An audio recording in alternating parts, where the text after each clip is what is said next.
Come on. There we go. Now what I don't want to do, see, she can come to me.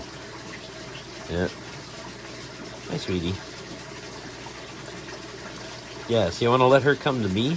There you go. It feels so cool. Anyway, yeah, I'm letting her come to me because anywhere I can touch her, she can touch me back. You know, so I'm just kind of curious about how friendly she'll get, quote unquote. But it's just kind of neat that, they seem kind of curious about us.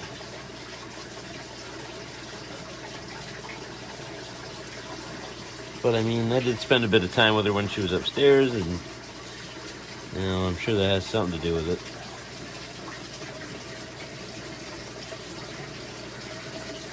All right, on to the next thing.